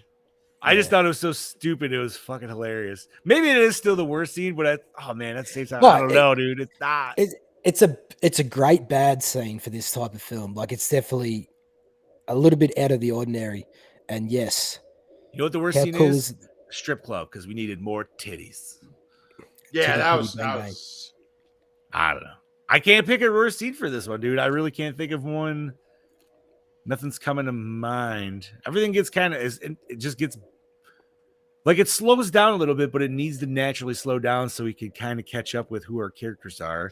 And once we catch up with the characters, dude, we're fucking back up on the cocaine fucking fueled adrenaline shit, man. Like, fuck, man. It even gives perfect lead up to flamethrower usage. You see that shit in the beginning, and you're just like, when's that coming in? Because I know it's coming back some fucking how. It is. And when it does, you're just like, is it the flamethrower? It's the fucking flamethrower, yeah! Like, when I first saw that scene, I thought he was bringing back the bazooka, and I was like, oh, damn, we're not going to get a fucking flamethrower. I was waiting for that fucking flamethrower. But then he pulls out the handheld flamethrower, and it's like, oh, you know what my worst scene was? And it's a bad scene. It was a sad scene when they killed off Danny Trejo for no fucking reason. Just the one quick shot of Danny Trejo getting shot, and then fucking, all right, end scene. Like, fuck, man. It's just stereotypical of him to end up in a jail cell, straight out of prison, onto a movie, in a jail cell. Right. Into a jail scene. So Chad said, how cool is it that the FX guy worked on Orgasmo? So you know what it is? It's crazy to think that the dude who made this mouth slug also made a sweet cock rocket. But yeah. Absolutely. Cock rocket. Oh, fuck. Dude, I haven't watched Orgasmo in a minute. All right. Where are we at, boys? Oh, opening scene, hooking in. Yeah, I already said yes. Yes. That was my best scene. I wouldn't even argue that. Most attractive character. Stripper. Which stripper? The lead. The one who gets the main one, yeah. The possessed stripper? Yep. Yeah. I kind of like the other one, man. I thought she was kind of cute. But I just want to quickly say, like, when they have that conversation on the rooftop and her voice starts to slowly deepen. Yeah. I thought that was done so fucking well. We needed a little bit more of that sometimes. Yep, absolutely. All right. And you know what? I'll say our main cop, dude, not the alien one, but our actual like human cop. He's pretty handsome, dude. He's kind of got some like Jeff Goldblum looking going on. He's actually a good looking man. Yeah, right. Yep. All right. So did the score set the mood? Score why? Yeah. I mean, I feel like the metal soundtrack was the score, dude. Oh, yeah. Kinda? There were times. Oh, fuck. I'm trying to remember actual like score pieces, dude, but I can't. The pieces I kind of do remember that they were definitely. I enjoyed them. See, in the opening scene, throughout that edit transition, when it cuts back to his car to outside the car, it goes from silence and cop sirens to heavy metal music. So I thought that was done really well. But later on in the film, you do get some moments where if it's a delicate situation, it's like soft soap opera music. Yeah. Oh. But in a serious situation, it's like actually decent score. Like, no, you're right, because especially like when he's explaining his situation with his wife and his kid, or even the scene when he's seeing the daughter for the first time. Yeah, she's saying goodnight. There's definitely some like very somber music going on there. So like, and you can see him tearing up. So you're just like, what's going on here? What is, you know what I mean? Like, you don't really know anything at that point. Okay, so yeah, I would definitely say it sets the mood. Yep. Yeah. Best song, dude. Whatever that intro one was, Ferrari, man. Yeah, that's. I've got it right here for you, gentlemen. Fucking A, bro. Thank you. That shit was fucking just like good, man. Dude, like instant. That is speed metal. It's called "On Your Feet" by Shock Paris. All right, so Shock Paris. On your feet. Now I'm gonna listen to that fucking tomorrow. On your feet. Shit was awesome, dude. That was such a great intro, bro. Like Fuck yeah. Like I said, that intro literally led to an awesome car chase, man. And like, you gotta wait 2/3 of a Terminator movie to get to that shit sometimes. Fucking Mad. Yeah. It was quicker than Mad Max's intro. Like, holy fuck, it's just straight into it. Right? It was, dude. Like, once you get to where the shit goes down in that bank camera footage, you're just like, oh, fuck, dude. Like, and I'm just thinking, I actually had a moment where I took myself out for a second and was just thinking, like, yo, man, that's a fantastic take that all those people did for that fucking shot, dude. Like, if you think about just like, yo, we're literally filming this from one angle and it's got to be a camera style looking angle. So sell it. You know what I mean? Like, yeah, it worked well. It's like, oh, okay.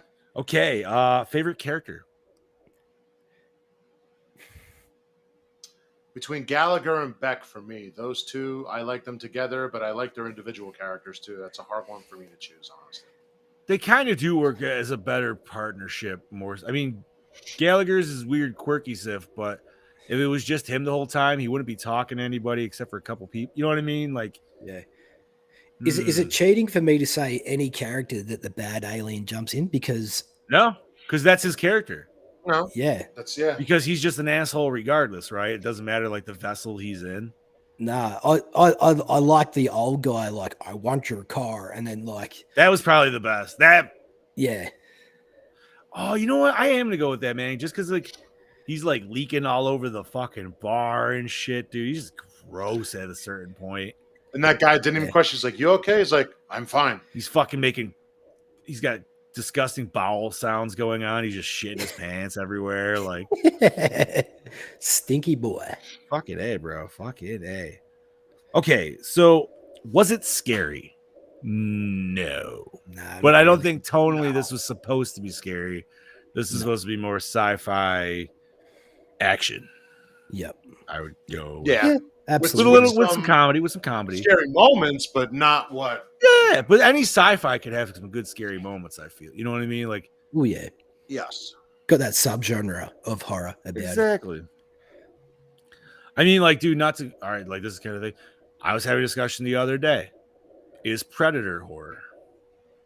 You could class it as horror to an extent. I personally, I have never considered it horror in my life, but when I was asked that question, I had to take a step back and truly consider it. And I go, well, under the guise of like, I'm like, that's just the man's dangerous game. Like, you're being hunted. That's been a horror concept and a thriller concept for a long fucking time, right? Yep. So like, sure, it could probably be under the vein of horror. I still never get that sense of like, yeah, dude, the boys get, you know what I mean? Our sweaty boys get fucked in that movie for sure. Yeah. But you never get the sense of like full final girl with Arnold. You know what I mean? Like, yeah. No. I was always just like, it's action sci-fi. Yeah. No, for real. But a lot of people consider it horror. And they said they consider it horror because like Prey's considered horror. And I'm like, okay. Prey, I feel is maybe done a little bit more in the vein of horror, but I still consider it hard action sci-fi to me. I think it just heavily borrows themes and elements from horror films. Like, you have this stalkerish, you know, like the stalker, the serial killer. Yeah, for sure. Thing. I mean, that's what Terminator is, right? Terminator we considered horror before, so exactly. And maybe more so that we actually get to see like these dead corpses fully exposed for what they are. Like the violence there is pretty brutal. But I'm borrowed elements of that horror genre. And that's I wouldn't call it a horror film. I never have. I'm just like, I'm like, I never even called it a sci-fi film. I just went, it's a fucking Arnold film. I think like that's the category it's in. I think like Predator 2 would be more closer to a horror film than Predator 1.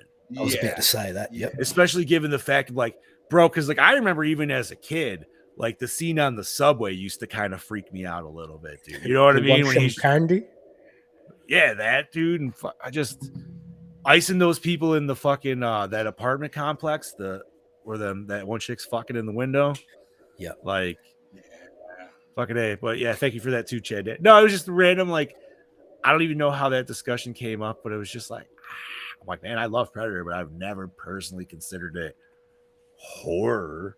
I'm like, I guess it sits on the veil because it can be mixed with Alien, and obviously Alien, the first one is fucking horror straight up. So yeah, I guess we can go there. All right, back to the questions. Let's get close to the end here. Does it hold up today? Honestly, I'm gonna say yeah, dude. For the first time watching it, I really enjoyed it, man. I thought it was a fun. Yeah, I would definitely say it definitely does. It made me a little nostalgic for the '80s for sure, so that's always a good thing too. All righty, how was the acting, boys? I thought it was pretty decent. Yep, I would say it's solid. Everybody did literally. There was no over the top, but it was also you weren't underplaying it either. Nope, everybody, yeah. McLaughlin pulled off this weird aesthetic about his character, and it works well for the film. Creates a mysteriousness about it. I gotta say, and I apologize to anybody that would take offense to this, but I've never really watched Twin Peaks. I've seen like the first 2 episodes, and but he's got that same kind of aesthetic in that show, if I'm not mistaken, right? Where he's just really fucking weird and quirky, dude. He is a perfect David Lynch character, and you asked the boss man about this. We've had that many conversations about for sure. And I mean, he's in Lynch's Blue Velvet, Twin Peaks, anything Lynch pretty much, and he's just a perfect. He's a fucking fantastic actor, and he has a massive range. Like, he can do anything else, but he knows how to play weird extremely well. Has he ever acted with oh my god, fucking what's his name from Reanimator? Jeffrey Combs. Oh, Jeffrey Combs. Because those two together would be fucking chomping scenery left and fucking right. That needs to happen. That'd be great. I'm surprised it hasn't, dude. Because like it kind of gives me the same kind of like vibes a little bit. You know what I mean? Like maybe not the extent of particular roles, but I'm just thinking of like Combs and like Frighteners. You know what I mean? He just fucking, weird fucking cop, dude. Just right. Was he an agent in that one? I can't even remember. You know something? If you have Jeffrey Combs, McLaughlin, and Crispin Glover all in one film. Jesus Christ, dude. That's a lot. That's an anxiety attack waiting to happen. Right? For everybody. We're going to call the movie, and we're going to call the movie Anxiety. That poor director, fucking hell. All right. So acting was solid all around. All right. Cinematography, boys. Yeah. Nothing to write home about, but it was. I like the car chase scene, man. I thought that was filmed fucking fantastic. Oh yeah, the car chase was great. The words out of my mouth. Yep. Like you got the great, like perfect bumper shots and the side panel shots, dude. So you could just feel the speed, baby. You know what I mean? Like it just felt good. Fantastic. Like I said, the editing in this film was fucking awesome. And once again, not to bring it up, not to keep beating a fucking dead horse, but that transference scene or whatever, dude, like in the hospital. Just the way they cut that and what they showed you and didn't show you, just fucking gross, dude. Like that to me is the best shot scene. I would absolutely. You definitely know they took their moment for that because that was the money shot for sure. And maybe towards the end too on the stage, like our background when it's lit on fire for sure. Okay. Alrighty, boys. Premise. I'm gonna say yes across the board. Yeah, for sure. Come on, we had a handheld flamethrower. I mean, even just we're talking about body swapping, dude. If we're going off our premise from last week, then still yes. And was the climax satisfying? Yes. You know what? Honestly, for this one, man, we had our nice little shootout with the senator. He got his ass fucking burned. The thing died off, and then even though we had a sad but my dick character died. Yeah, sad wrapped up like nice ending, man. Where like everything just kind of like, all right, it'll be okay. Yeah, little girl's gonna be good. This new alien dude that's pretty much by himself, living his lonesome's gonna be good. Yep. And the wife's gonna get touched up a little differently that she's never been before, and wonder why her husband's teaching her doing things differently. That's for the sequel, though. All right. Recycle, rewind, remake, or reboot. Rewind, but I would still one day would like a remake. I mean, not that's going to happen, but it would be. I think it would be a fun one to deal with. I think, yeah, like I rewind for days, but like what Bobby's saying, I think there's so much mythology and potential behind a film like this. You could just map it out into like a mini series, I reckon, or something. Because there's a lot of unanswered questions from the mythology of these aliens. Like, what else can they do? I don't know. There's just I feel there's so much potential to spawn at least a reboot and maybe especially a if, sequel. especially if they can like reproduce or like, Yeah. you know what I mean? Or like set up the idea to reproduce so that now something like anything like. Well, if there's these two aliens on Earth, maybe there's like aliens in other countries, like so you could have a different culture, like perspective at looking at this type of thing. Like I don't know, just something a little bit different instead of just having a buddy cop thing in LA, which I still think is a great fucking premise, but something, so much potential.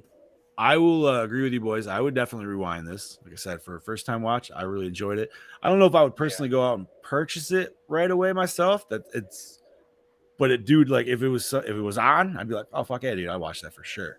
Yeah. That being said, if we were going to remake or reboot this bitch, I would make it a hard R. Oh fuck yeah! It's got. I'd want a little bit more body horror, but like we talked earlier in the thing, Bob, I know you said you wanted the bodies to decompose and shit a little bit.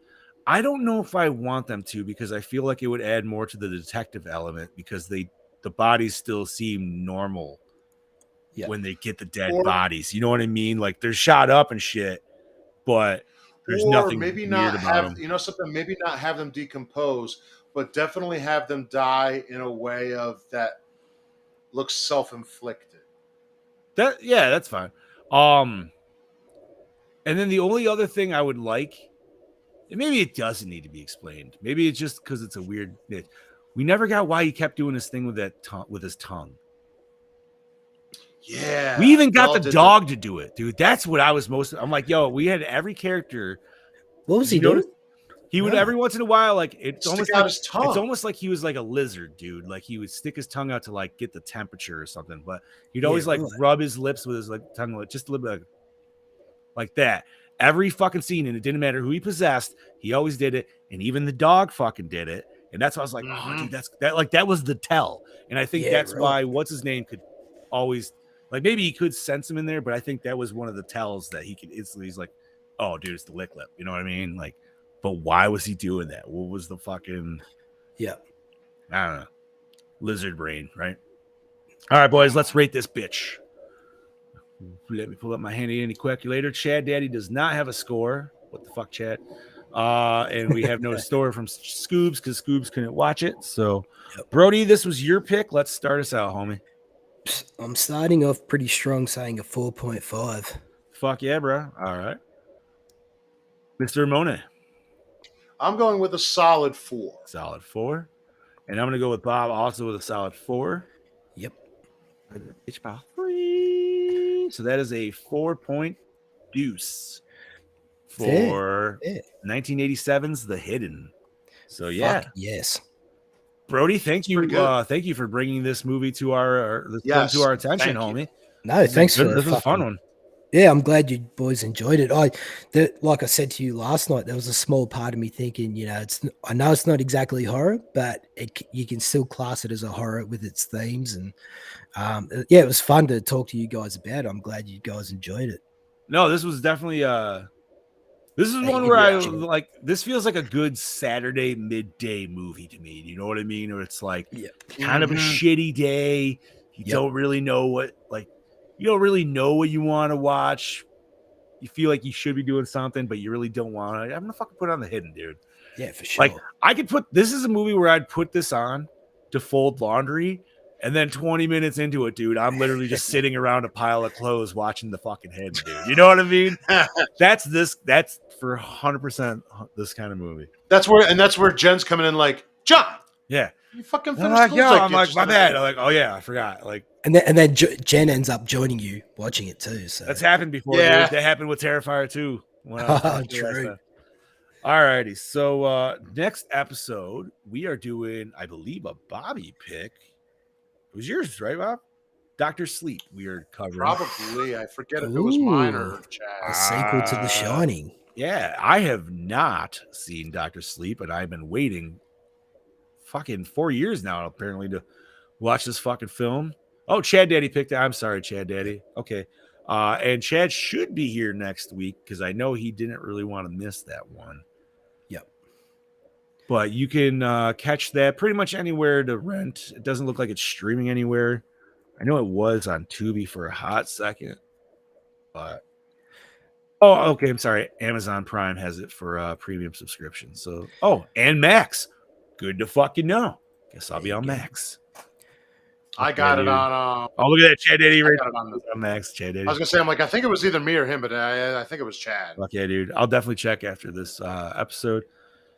Okay, I'm excited about that. Maybe I'll have to watch The Shining just before that, just to get the whole ambiance of it all.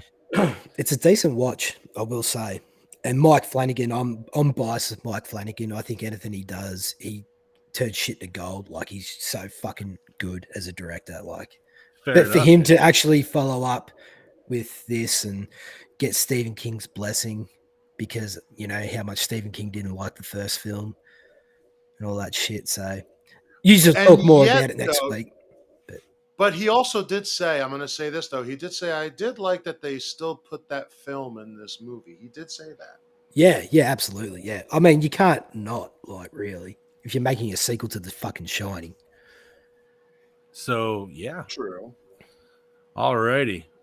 So, boys, I don't have a lot for nerd news, but I do have some MK1 nerd news, even though it just comes out tomorrow, right? Yeah. So everybody's seen what's all dropped before. We've gotten all the DLC, blah, blah, blah, blah, blah, blah, blah. Chad Daddy wants to know if we're doing theatrical or extended. I don't know what's on Max, buddy, but I think we'll keep together the chat and we'll figure it out from there. I got like one thing, so do yours, I'll do mine. Yeah, so MK1 had some data mine leak happen today, and it was actually, it pulled out some conversations between said characters, and this is what we got so far. So we have Omni-Man talking to somebody saying, "It takes more than a mask and a knife to scare me." The next quote we have is Takeda saying, "A mask and a cloak don't scare me. Error, dialogue not found." So we don't have a secondary, we don't have who's talking to this person. And then we have our third quote, which says, "Dialogue not found. Omni-Man, fuck movies. Nothing beats a good book." So the thought process is that Ghostface is coming to Mortal Kombat, which I would say, based off of those lines and the fact that they have been trying to getting him in it for a minute, he's coming into it. To which then made me question, well, maybe they'll do a whole nother horror pack, because they did a superhero pack for the first DLC, which is obviously Omni-Man, Homelander, and Peacemaker. Yep. But there has been other dialogue that has been ripped out, and it looks like maybe Conan the Barbarian will be coming to fucking Mortal Kombat 1. Jesus Christ. So I was like, well then, that was a way different flip of who I was thinking or even expecting, I guess, for DLC characters. I gotta say, man, personally, I mean, I already paid for him, so I'm gonna get him regardless. But fuck, man, nice. I don't know if I want Ghostface in my goddamn Mortal Kombat. Get the fuck out of here. You know what? He's just gonna be the new practice dummy when I do practice mode, dude. That's all it's gonna be. I'm just gonna fuck his shit up. Ghostface, dude, and just bleh. But so the official game actually drops tomorrow, so that shit'll be probably going ham. And I'm assuming if this shit's getting leaked, they'll probably wait at least a good month or so, and then they'll drop a trailer for DLC Pack 2, even though DLC Pack 1's not dropping for like 6 months or whatever the fuck. So, but that's all I got for nerd news, homies. Bob, what'd you have, homie? As a Goosebumps fan, I'm that's right. Say the Goosebumps, the new series is streaming on Friday, October 13th. The brand new Goosebumps television series from Disney Plus and Hulu will premiere on October 13th. And now the show's full official trailer has arrived this afternoon. So this was actually written last week, but it's still on here. But the Disney previews in the official press details the new series draws on elements from the 5 of the most popular middle grade books, including Say Cheese and Die, The Haunted Mask, Orgasm, The Cuckoo Clock of Doom, Go Eat Worms, and Night of the Living Dummy. So that's the 5 episodes that it's going to be pulling from. You're not going to do Murder House? What the fuck? Do Murder House, god damn it. It's and right now Scarecrow, doing what's at fucking midnight? it's doing the popular ones to probably see how it does. Murder House is literally the very first fucking book. You can't do that. That was great. Yeah, but if you say Goosebumps, one that really comes to mind is like Haunted Mask and Night of the Living Dummy. Like those two alone.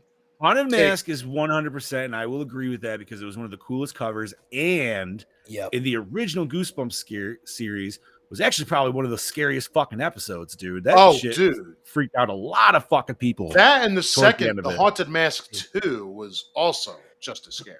Now, the dummy ones I remember, but I didn't like as much. I liked, it was like Monster Slime or Monster Ooze. Don't play with, you remember Don't play with Monster Blood. Don't play with Monster Blood, I think. Is it Monster? I gotta look the shit. I just remember it coming down the stairs. I remember the cover, but that one was fucked too. That I don't know. Fuck yeah, man! Old school Goosebumps, dude. The little poster they have here looks cool. I haven't seen the trailer, so I'm wondering how hard. Like obviously, it's still Goosebumps, so they're not gonna go like hard, but I wonder how hard they're really gonna go. I think they're gonna still give it some edge. I think. Listen, the first series had edge. No, I know, and that's what I'm saying. Like, I wonder if they're gonna try to but you know what I mean? Like, top it to the point to where it's like, okay, this is a little too much for Goosebumps, or it's, you know what I mean? Like, I don't want them to Teen Wolf it. I don't need them to change it to something completely fucking different. No, but I hope they don't do that. But we'll find out. Hey man, fingers crossed, right? Yeah. Hey, dude. If anybody's getting horror, doesn't matter what age, I'm all happy for it, dude. That should be the end result for anything, right? Mm-hmm. Absolutely. That's just more family horror for the whole niche. So, alrighty, I think it's time to sign this bitch off. Brody, thank you for joining us, homie. Yes, thank you for joining us, enough live, so this is yeah. Thanks for having me on. Yeah, no, it was like I said, it was good to get back and talk to you guys about this film, this hidden gem. And just want to say, Talk to Me is out streaming at the moment. If you have not seen it, definitely suss it out. The Rucka Rucka Boys are fucking awesome. They've created something so fucking unique and special. It's getting mad hype. Yeah, fantastic fucking movie. It's actually great to see Australian horror come to life with a bigger audience around the world now. So definitely suss it out. I'm just gonna buy it on 4K. Fuck it. That's what I'm gonna do. Well, I just wanted to quickly mention I actually bought the Blu-ray release that's coming out, and you get the actual hand with it. What? Oh yeah, that's right. They got a special. Yeah. So Umbrella Entertainment is an Australian brand. They're releasing a big Talk to Me pack, and you can get like the hand, and you can write on it yourself. All this shit. Fucking dude, that's cool. So I can't wait to get that. But yeah, definitely suss the movie out. I'd actually like to do it as an episode on Gore more in the future. I think it'd be a fucking really, especially like Scuba being like with all these ghost stuff and that as well. Oh yeah, absolutely. It'd be great to see his opinion about the film. So, anywho, that's just my little rant. Fucking A, man. Yeah. Well, if you want to start us off with our sign out, buddy, we'll sign it out and fucking call it a do. Too easy. This is your DKB. Signing out all the way from the land down under, and I'll catch you mother lickers next week. Ta-ta, gentlemen. This is your killing machine, Bobby Monsing. We'll see you next week for Dr. Sleep. See you next week, fuck nuts. And this is your Fluff Mess Stream, Big Johnny D, saying thank you once again, Gorehounds, for joining another awesome episode. And remember, next week, Dr. Sleep. Check that shit out. And last thing, but not least, stay fresh, cheese bags. Alien slug dick.